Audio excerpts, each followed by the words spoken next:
राजनीति की दुनिया के जबरदस्त रणनीतिकार, पॉलिटिकल स्ट्रैटेजिस्ट के रूप में प्रख्यात प्रशांत किशोर ने देश के बड़े बड़े नेताओं के साथ काम किया है।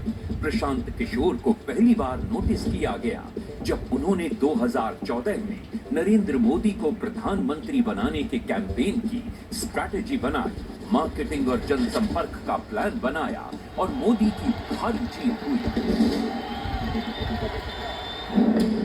प्रशांत किशोर ने 2015 में बिहार में नीतीश कुमार को जितवाया, पंजाब में अमरिंदर सिंह को और आंध्र प्रदेश में जगन मोहन रेड्डी को चुनाव में विजय दिलवाई। 5 साल में प्रशांत किशोर की रेप्यूटेशन ये बन गई कि वो अपनी रणनीति से चुनाव जितवा सकते हैं। इसके बाद तो लाइन लग गई। प्रशांत किशोर ने दिल्ली में अरविंद केजरीवाल के लिए रणनीति बनाई, तमिलनाडु के चुनाव में एम.के. स्टालिन की जीत का रास्ता दिखाया, बंगाल में ममता बनर्जी के लिए इलेक्शन स्ट्रैटेजी बनाई, तीनों जगह भारी जीत हासिल हुई। प्रशांत किशोर चुनाव के लिए ऑन ग्राउंड और ऑनलाइन कैंपेन चलाने में माहिर हैं। ये नेताओं को पदयात्रा कराते हैं, सीधे लोगों के घरों तक पहुंचाते हैं, क्या वादे करने हैं ये बताते हैं। 2021 में प्रशांत किशोर ने चुनाव रणनीतिकार का काम छोड़ दिया। अक्टूबर 2022 में प्रशांत किशोर ने बिहार में जन सुराज यात्रा की शुरुआत की। वो बिहार के गांव-गांव जाकर लोगों को जगाने के काम में लगे हैं। 10-10 इलेक्टोरल विक्ट्रीज के आर्किटेक्ट प्रशांत किशोर आप साथ एक छोटा सा असाइनमेंट पहले करा है, but that was in the space of public health, जो कि मेरी ट्रेनिंग है, वो कोई पॉलिटिकल काम के लिए नहीं है। 2007-8 के दौर में मैंने अमेठी में उनका एक हॉस्पिटल है मुंशीगंज, जहाँ गेस्ट हाउस है, वहाँ पे संजय गांधी हॉस्पिटल, उस हॉस्पिटल में मैंने कुछ काम करा था उनके साथ। उसके बाद फिर मैं देश से बाहर चला गया, लेकिन वापस में जब लौट के आया तो मोदी जी के साथ भी मैं काम तो पब्लिक हेल्थ और न्यूट्रिशन की ही करने आया था। फिर धीरे धीरे as the destiny would be कि वो मैं करने लगा जिसको आजकल लोग चुनावी रणनीतिकार या प्रबंधन क्या बात की के शब्दों से संबोधित करते हैं। लेकिन हम लोग के मेरे अपने दिमाग में, ना मेरे दिमाग में ना मोदी जी के दिमाग में कभी ये रहा होगा कि चुनाव प्रबंधन करना है, रणनीति करना है। जब चीज़ों की आप शुरुआत करते हैं वो तो normal day to day course में जो कुछ आप as a aid, political aid जो मदद कर सकते हो वो मदद आपने किया। धीरे धीरे रोल इवॉल्व हो गया। ये तो इतिहास में जितने लोग ये बताते हैं कि मैंने चुनाव जिता दिया, चुनाव जिताने में मदद करी, वी आर हाईली ओवररेटेड। कोई भी इंडिविजुअल, मैं या कोई दूसरा, कोई इंडिविजुअल या ग्रुप ऑफ पीपल ऐसा नहीं हो सकता जो किसी को चुनाव जिता दे। चुनाव तो नेता जीतते हैं, पार्टी के कार्यकर्ताओं के प्रयास से जीतते हैं, जनता के वोट से जीतते हैं। हम लोग की भूमिका या हम जैसे लोगों की भूमिका at very best would be on the margin in streamlining things, कि थोड़ा सा चीज़ें और व्यवस्थित हो जाएं, उसको बेहतर तरीके से पहुंचाया जा सके जनता तक। इन बातों की समझ ऐसी है कि उनको मुझ जैसे किसी व्यक्ति की सलाह की ज़रूरत नहीं है। राहुल गांधी जी को पता है, देखो अगर आप स्वस्थ हो या अपने आप को स्वस्थ फील करते हो कि मैं स्वस्थ हूँ, मुझे कोई बीमारी नहीं है, तो आप डॉक्टर के पास क्यों जाओगे? तो अगर उन्हें नहीं इसकी ज़रूरत महसूस हुई है तो कोई बात नहीं। और दूसरा नहीं, ऐसा भी नहीं है कि नहीं, देखिए कई बार जीत और हार ये सब कलेक्टिव है, उसका दोष भी मैं उन पर नहीं दूंगा। उत्तर प्रदेश में जो पूरा प्लान था, जो पूरा एफर्ट था, जो पूरी स्ट्रैटेजी थी, उसको कांग्रेस ने कभी, या हम लोग कांग्रेस को, मैं कहूँ दोष मुझे लेना चाहिए, we could not implement it on the ground. वो कभी ऐसी सोच नहीं थी कि सपा के साथ आपको अलायंस करना है। अगर आप उसका स्लोगन याद करोगे तो उसमें लिखा हुआ है 27 साल यूपी बेहाल, यहाँ से शुरुआत की गई थी। तो आपने जनता को मैसेज ये दिया कि 27 साल में जिन लोगों ने भी यूपी को रूल किया उसमें यूपी का भला नहीं हुआ। एंड 6 महीने के बाद जैसे ही थोड़ा सा ट्रैक्शन मिला तो कांग्रेस वालों ने सबसे पहले जाकर सपा से ही समझौता कर लिया। अब हमारे जैसे लोगों की स्थिति ये हो गई कि अब आप ना छोड़ सकते हैं ना रह सकते हैं। और यही वजह रही है कि उसके बाद आपने देखा होगा कांग्रेस के साथ मेरी 3-4 बहुत सीरियस लंबी चर्चा के बावजूद भी मैंने उनको हाँ नहीं कहा, इसलिए नहीं उनके साथ कि वो चीज़ों को एग्री करने के बाद उसको एग्जीक्यूट नहीं करते हैं। और फिर मैंने ये तय कर लिया कि भाई मैं अगर आपकी मदद नहीं कर रहा हूँ तो कम से कम मेरे से आपका नुकसान नहीं होना चाहिए और आप भी मेरा नुकसान ना करें, इसलिए मैं उनसे दूरी बना के रखता हूँ। पूरी पार्टी की सहमति हुई, उसके बाद ही मैंने यूपी का कैंपेन एक्सेप्ट किया था। 3 महीने के स्टडी के बाद मैंने जो प्लान बनाया उसमें पूरी डेट फिक्स सब कुछ निश्चित है कि किस दिन उनको आना है। जब वो समय आया तो वो उनको लोग बैकआउट कर गए और it was quite shocking for me. और मेरे अपने 10 साल के अनुभव में ऐसा कभी नहीं हुआ है कि पॉलिटिकल लीडरशिप, अब जैसे मान लीजिए कि मोदी जी के साथ काम कर रहे हैं और ये तय हुआ कि हमें चाय पे चर्चा करना है और पूरा प्रयास हो जाए चाय पे चर्चा के एक दिन पहले मोदी जी बैकआउट हो जाए, तब तो फिर आप क्या ही कर पाओगे। तो वही हुआ यूपी में, जो चीज़ प्लान था वो बैकआउट कर गए।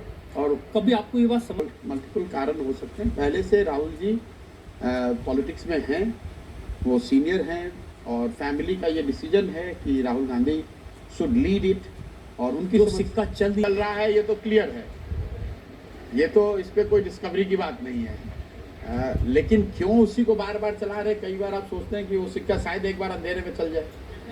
कई बार लोग इसलिए भी चलाने की कोशिश, जैसे मान लीजिए आपके पास कोई गलत सिक्का है तो आप उसको जेब में रख लेते हैं, एक आदमी ने रिजेक्ट किया आप उसको जेब में रख लेते हैं, फिर जाकर दूसरी जगह ट्राई करते हैं कि शायद कोई एक्सेप्ट कर ले।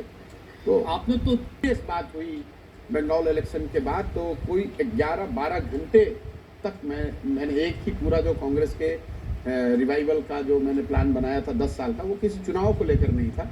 तो उसको 11-12 घंटे उन्होंने देखा व्यक्तिगत तौर पर और वो सब सोचने समझने देखने के बाद उन्होंने फिर अपने पार्टी के साथियों को या और सारे सहयोगियों को उसमें जोड़ा, जिसके बारे में मीडिया रोज रिपोर्ट करती है।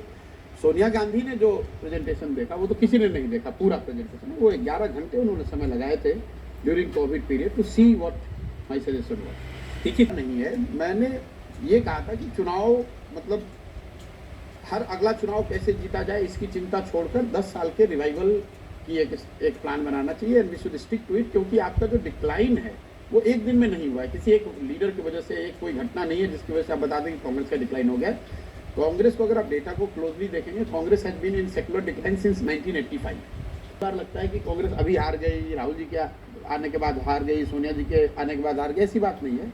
1985 के बाद से आज तक कांग्रेस पूरा देश कभी नहीं जीती। उनकी उसके बाद उनकी सरकार 3 बार रही, लेकिन एक बार नरसिम्हा राव जी माइनॉरिटी की सरकार थी, 2004 में कोलिशन और 2010 में फिर कोलिशन, 9 में। मैं आपको एक एग्जांपल देता हूँ, आपको समझ में आएगी, ये दर्शकों को। सांसद जीत कर आए थे, पूरा देश ये मानता है, जानता है, इतिहास में दर्ज है कि कांग्रेस 1989 में चुनाव हार गई। 2004 में कांग्रेस के 142 सांसद ही आए, लेकिन पूरा देश ये कहता है कि भी सोनिया गांधी के नेतृत्व में कांग्रेस जीत गई। तो जब आप डेटा को देखेंगे तो आपको समझ में आया कि नहीं, कांग्रेस एज ए पार्टी तो नीचे ही जा रही है और इतने लंबे डिक्लाइन की वजह यह है कि स्ट्रक्चरली पार्टी में जो प्रॉब्लम्स आ गई, जब तक आप उसको एड्रेस नहीं करेंगे तो आप किसी प्रशांत किशोर को लाएं, किसी राहुल गांधी को लाएं, वो आपको बहुत लंबी सफलता मिलने वाली नहीं है। You have to, that is why जो प्रेजेंटेशन का नाम था वो मैंने रिवाइव नहीं कहा था, री इनकारनेट कहा था, पुनर्जीवित करने की बात है। इसमें सारी बातों पर सहमति होने के बाद ये उनका बड़प्पन है, उन्होंने बात सुनी, समझा, उसको अप्रिसिएट भी किया, मुझे ऑफर भी दिया। मैंने मना इसलिए कर दिया कि इसको इम्प्लीमेंट करने के लिए जो व्यवस्था बना रहे थे वो एक एग्जीक्यूटिव व्यवस्था थी जिसका नाम था एम्पावर्ड एक्शन ग्रुप। उनका ये कहना था कि आप आइए और ये पूरी कांग्रेस पार्टी का इलेक्शन का जिम्मा आप संभालिए ईएजी का हिस्सा बनकर। और मेरा उनको ये कहना था कि ईएजी तो एग्जीक्यूटिव बॉडी है, इसका कोई कांग्रेस के कॉन्स्टिट्यूशन में इसकी पोजीशनिंग तो है नहीं, तो कल आपकी इच्छा होगी आप उसको बंद कर देंगे। और आई एम सो ग्लैड कि मैंने वो एक्सेप्ट नहीं किया। आज इतने लोग बैठे हैं, किसी को नहीं मालूम है कि कांग्रेस में ईएजी करके कोई बॉडी है जो कि कुछ कर रही है, क्योंकि मैंने अस्वीकार किया, लेकिन उन्होंने ईएजी बनाई 8 लोगों के साथ, लेकिन उसका असर कुछ नहीं दिख रहा है। असर इसलिए नहीं दिख रहा है कि मेरा जो प्रपोजल था कि आप कांग्रेस में जो आपके कॉन्स्टिट्यूशन में लिखा हुआ है पार्लियामेंट्री पार्टी को रिवाइव, जो कांग्रेस प्रेसिडेंट की मर्जी पर है, आप चाहिएगा तो काम कीजिएगा, रिकमेंड कीजिए। तो मुझे लगा कि जो मैंने यूपी का, I was not ready to take the leap of faith again and that is why I said. मैंने जो राजनीतिक सफर रहा है, जिस तरह के वक्तव्य देते हैं, जो उनकी इंटेलेक्चुअल बैंडविड्थ है, वो उसी में बात करेंगे। इससे ज़्यादा ही इज नोन टू, मतलब वो जब पार्लियामेंट में खड़े होकर बोलते हैं तो जनता अभी 5 साल में यही समझने की कोशिश कर रही है कि भाई साहब बोलना क्या चाहते हो यार, हिंदी में बोलो या अंग्रेजी में बोल लो।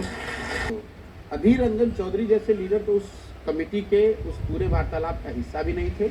उसमें कांग्रेस के बहुत बड़े लीडर जिनको हम लोग मानते हैं या पार्टी मानती है, वो 10-12 सबसे top leader including 3 members of the family वो शुरू कर देंगे, पूरी ब्यूरोक्रेसी अगेंस्ट हो जाएगी, ये वो। तो वो थोड़ा और टाइम चाहते थे और मेरा ये कहना था कि सर जब पार्टी में कैंपेन के लिए ये व्यवस्था बना रहे थे, उस समय भी तो पार्टी के एस्टेब्लिश लीडर इसके विरोध में थे, फिर भी आपने वो बनाया। तो फिर जब आप सरकार में आ गए हैं तो पार्टी में सरकार में तो कभी सहमति नहीं होगी। तो फिर हम लोगों ने म्यूचुअली तय किया कि मैं अपना अलग प्रयास करूंगा, और नवंबर 2014 में मैंने फॉर्मली उनसे बात करके कि मैं जाकर बिहार में नीतीश जी के साथ काम करना चाहता हूँ और वो मदद करना चाहता हूँ। अब आपको नहीं लगता? बाद में जब उनसे कई साल बाद फिर मिला, लंबी मेरी चर्चा हुई, तो उस समय इस बात को हम दोनों ने स्वीकार किया कि मेरी जल्दी थी, और उनको ऐसा लगा कि भाई मतलब ऐसा नहीं है कि मैं नहीं, उन्होंने ये बात कही भी, मस्त बात कही कि ऐसा नहीं है कि हम करना नहीं चाहते थे, लेकिन वो उस समय हो नहीं पाया। तो भारत तो प्राइम मिनिस्टर है उनका, तो अब हमारे जैसे लोगों की जरूरत भी नहीं है, और उसके बाद जब कभी भी मिले हैं तो फिर आगे साथ काम करने का मतलब नहीं है। हमारा रास्ता अलग है। मैंने अपना आज की परिस्थितियों पर कुछ बात कर। प्रधानमंत्री तो वो बनेगा जिसको आप सब मिलकर वोट देंगे, हम सब मिलकर वोट देंगे, लेकिन मेरा अभी तक का आकलन, मैं इस तरह के प्रेडिक्शंस नहीं करता हूँ कि किसको कितनी सीट मिलेगी, लेकिन मेरा अभी तक का आकलन है कि NDA BJP lead alliance has a massive advantage over any opposition party और ऑपोजिशन फॉर्मेशन। लेकिन राजनीति में 2 महीना बहुत लंबा समय होता है, कह नहीं सकते कि फाइनल आउटकम क्या होगा, लेकिन आज अगर इलेक्शन होंगे तो मुझे लगता है कि बीजेपी को या एनडीए को बहुत बड़ी बढ़त है। क्योंकि 37% वोट लेकर इसलिए प्रधानमंत्री बन रहे हैं कि देश में वो व्यवस्था है, यहाँ हम लोग के यहाँ कोई फर्स्ट पास पोस्ट सिस्टम है, और दूसरी बात है कि 37% कोई दूसरा तो लेकर नहीं आ रहा है। राहुल गांधी तो 18% वोट पे है, तो अगर वो भी 37 लाएंगे तो वो भी प्रधानमंत्री बन सकते हैं। और ये कहना कि जो 62% है वो सब तैयार बैठा है, वो मोदी के विरोध में हो सकता है, भाजपा से उसकी सहमति नहीं हो सकती, लेकिन वो सब राहुल जी के लिए सहमत हो या कांग्रेस के लिए सहमत हो, ये तो जरूरी नहीं है। जैसे मान लीजिए बिहार में मैंने एक अध्ययन कराया अभी, वहाँ 55% लोगों ने कहा कि बिहार में एक नए दल की जरूरत है, भाजपा आरजेडी जदयू से अलग।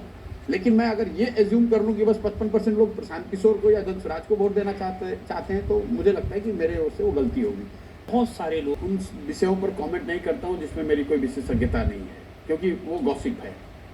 मुझे ऐसा नहीं लगता है कि ईवीएम में जो टेक्निकल बातें को अगर हटा भी दें, तो ऑपरेशनली इतने बड़े स्तर पर 10 लाख बूथ हैं देश में, उसमें वो राज्य भी शामिल हैं जहां नॉन बीजेपी गवर्नमेंट्स हैं, इतने सारे ऑफिसर्स, इतने लोग, इतनी बड़ी व्यवस्था, इसको आप कंसिस्टेंटली मैनिपुलेट कर दें और वो बात बाहर ना निकले, इसकी संभावना बहुत कम है।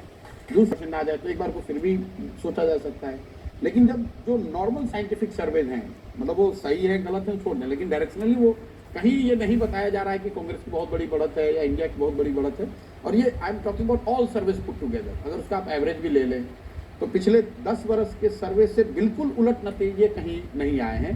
तो बल्कि अगर आए हैं उल्टे तो बीजेपी के खिलाफ ही गए हैं। तो मुझे ऐसा संभव है, और अगर है भी, मान लो कि एक बार को भी है, तो भी आपके पास विकल्प क्या है? आपको हल्ला, आप तो उस पर भी आंदोलन नहीं खड़ा कर पा रहे हो, आप उस पर भी तो आंदोलन नहीं खड़ा कर पा रहे हो, सिर्फ मीडिया में आके बयानबाजी करते रहने से, यदा कदा बोलने से तो होगा नहीं। मैं आपकी इस